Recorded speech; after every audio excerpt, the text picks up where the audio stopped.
해가 수평선 위로 모습을 드러내며 울창한 숲에 긴 그림자를 드리웠습니다. 공기는 상쾌하고 서늘했고 나무잎에는 이슬이 반짝였습니다. 이곳은 사냥꾼의 영역이었습니다. 그는 숲의 모든 것을 속속들이 알고 있었고 오랜 세월 숲에 기대어 살아온 듯 자연스럽게 움직였습니다. 그의 어깨에 앉아있는 아름다운 자고새는 매서운 눈으로 주위를 둘러보았습니다. 단순한 사냥 친구가 아니라 사냥꾼이 믿고 의지하는 친구였습니다. 그는 자고새를 어렸을 때 만났습니다. 둥지에서 떨어져 작고 연약한 채로 겁에 질려 있었습니다.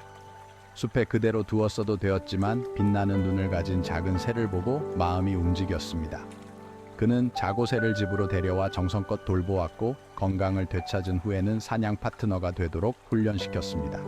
그리고 나무들에게 속삭이는 부드러운 산들바람을 떠올리며 제피로스라는 이름을 지어주었습니다. 제피로스는 평범한 새가 아니었습니다. 놀라운 지능을 가지고 있었고 사냥꾼의 기분을 느끼고 그의 모든 행동을 예측할 수 있었습니다. 마치 두 영혼이 연결된 것 같았습니다. 그들은 서로의 강점에 의지하며 함께 사냥을 했고 숲 한가운데서 침묵의 순간을 공유했습니다. 그들은 말로 표현할 수 없는 신뢰와 우정으로 묶인 두 영혼이었습니다. 사냥꾼과 제피로스는 때려야 뗄 수 없는 사이였습니다. 이른 아침 안개 속에서 숲의 비밀을 간직한 듯한 눈을 가진 키 크고 풍상고 하드넷 사냥꾼과 그의 어깨에 앉아 사냥꾼의 거친 옷차림새와 대비되는 선명한 색깔을 뽐내는 제피로스는 보는 이를 감탄하게 하는 광경이었습니다. 그들은 인간과 야생 동물 사이에 존재할 수 있는 특별한 유대감을 보여주는 증거였습니다. 세월이 흐르면서 계절은 추억으로 바뀌었습니다. 사냥꾼과 제피로스의 유대감은 더욱 강해졌고 신뢰와 이해의 교향곡이 되었습니다. 제피로스는 하늘을 정찰하며 부드러운 울음소리로 사냥꾼에게 사냥감의 존재를 알려주었습니다. 사냥꾼은 그 대가로 사냥감을 제피로스와 나누었습니다. 성공적인 사냥은 언제나 그들의 뛰어난 기술과 변함없는 신뢰를 증명하는 것이었습니다. 어느 추운 날 저녁, 해가 지평선 아래로 기울기 시작할 무렵 그들은 숲 깊은 곳에 있었습니다. 하루 종일 아무 소득 없이 힘든 시간을 보낸 사냥꾼의 마음은 실망감으로 가득했습니다. 제피로스는 그의 슬픔을 감지하고 그의 뺨에 부리를 비비며 조용히 위로했습니다. 그때 갑자기 제피로스가 머리를 번쩍 들더니 기대에 찬 날카로운 울음소리를 냈습니다.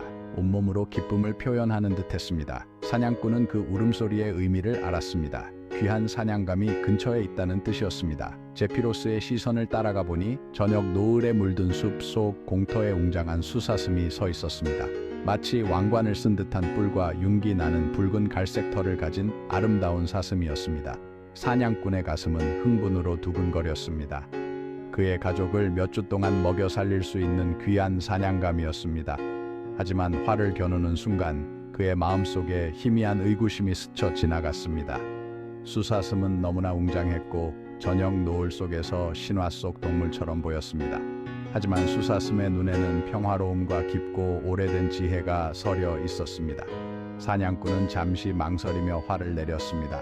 제피로스는 그의 망설임을 느끼고 부드럽게 울었습니다. 그것은 안심시키는 소리이자 그들의 유대감을 상기시키는 소리였습니다. 사냥꾼은 제피로스를 바라보았다가 다시 수사슴을 바라보았습니다. 그리고 다시 결심했습니다. 먹여 살려야 할 가족이 있었습니다. 그는 가족을 부양해야 했습니다. 사냥꾼의 마음은 알 수 없는 슬픔으로 아팠습니다. 그는 결코 부양자로서의 자신의 역할에 의문을 품은 적이 없었지만 지는 해가 숲을 주황색과 보라색으로 물들이는 가운데 서 있자 죄책감이 몰려왔습니다. 그는 팔에 앉아 고개를 갸웃거리며 자신을 기다리는 제피로스를 바라보았습니다. 제피로스는 그의 감정의 변화를 이해하지 못했습니다. 사냥꾼은 항상 강자가 약자를 사냥하는 것이 자연의 이치, 즉 숲의 법칙이라고 믿었습니다. 하지만 침착한 태도와 지혜로운 눈을 가진 수사슴은 달라 보였습니다. 수사슴의 목숨을 빼앗는 것은 잘못된 일처럼 느껴졌습니다. 하지만 그에게는 책임져야 할 가족이 있었습니다. 그의 가족은 그에게 의존하고 있었습니다. 며칠이 몇 주가 되었습니다. 사냥꾼은 계속 사냥을 했지만 수사슴의 모습이 머릿속에서 떠나지 않았습니다. 그는 전에는 동물과 그렇게 강한 유대감을 느껴본 적이 없었습니다. 마치 숲속 공터에서 그 짧은 순간에 그들의 영혼이 만난 것 같았습니다. 그는 어떤 계시를 받은 듯한 느낌을 떨쳐낼 수 없었습니다.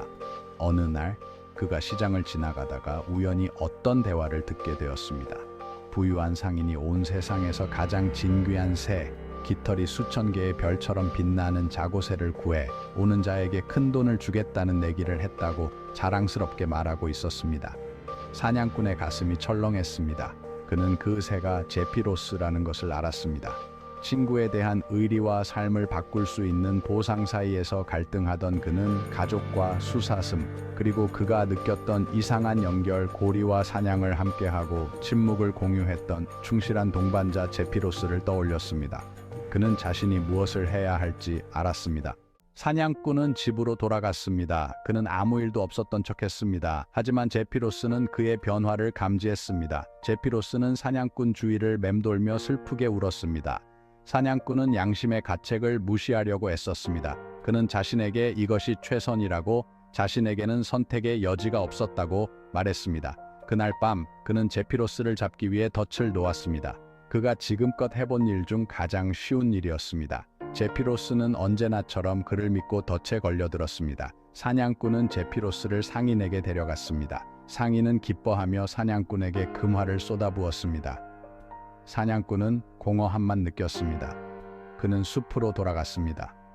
나무들은 그의 배신을 바람에 실어 속삭이는 것 같았습니다. 제피로스가 없는 숲은 텅 빈 것처럼 느껴졌습니다. 그는 그제야 자신의 실수가 얼마나 큰지 깨달았습니다. 그는 수년간의 신뢰와 의리로 쌓아온 유대감을 한 줌의 금화와 맞바꾸었습니다.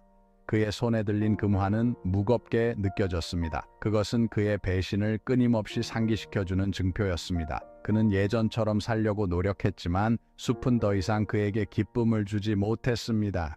그는 제피로스의 신뢰에 찬 눈빛을 잊을 수 없었습니다. 그는 한번 깨진 것은 결코 되돌릴 수 없다는 것을 깨달았습니다. 그는 자신을 무조건적으로 사랑했던 유일한 존재를 배신했습니다. 사냥꾼의 이야기는 온 나라에 퍼져나갔습니다. 그것은 사람들에게 경각심을 주는 이야기가 되었습니다. 사람들은 탐욕과 배신의 결과를 상기시켜주는 이야기로 캠프파이어 주변에 둘러앉아 이 이야기를 속삭였습니다. 사람들은 고개를 저으며 사냥꾼을 동정했습니다. 그들은 사냥꾼이 깃털 달린 친구를 배신한 날 영혼을 잃었다고 말했습니다. 사냥꾼은 후회 속에 살았습니다. 그는 소중한 교훈을 얻었지만 그 대가는 너무나 컸습니다. 그는 진정한 부는 물질적인 소유물이 아니라 우리 주변 사람들과 맺는 유대감에 있다는 것을 깨달았습니다. 사냥꾼의 배신은 모든 행동에는 책임이 따른다는 것을 보여주는 냉엄한 포민넬세였습니다. 그것은 의리의 중요성과 배신의 쓰라린 대가를 강조했습니다. 사냥꾼의 배신은 그의 이야기가 전해진 지 오랜 후에도 사람들의 뇌리에 남아 있었습니다. 그것은 우리에게 충실한 사람들을 소중히 여기는 것의 중요성과 신뢰와 우정의 영속적인 힘을 일깨워주는 가슴 아픈 이야기가 되었습니다. 사냥꾼의 이야기는 사람들에게 아무리 큰 대가를 치르더라도 자신의 마음에 충실해야 한다는 것을 일깨워주는 우화가 되었습니다. 한때 그의 안식처였던 숲은 이제 그의 배신을 끊임없이 상기시켜주는 곳이 되었습니다. 숲은 바람에 실려 의리와 상실에 대한 이야기를 속삭였고, 그것은 사냥꾼의 상처받은 마음을 반영하는 듯한 구슬픈 교향곡이었습니다.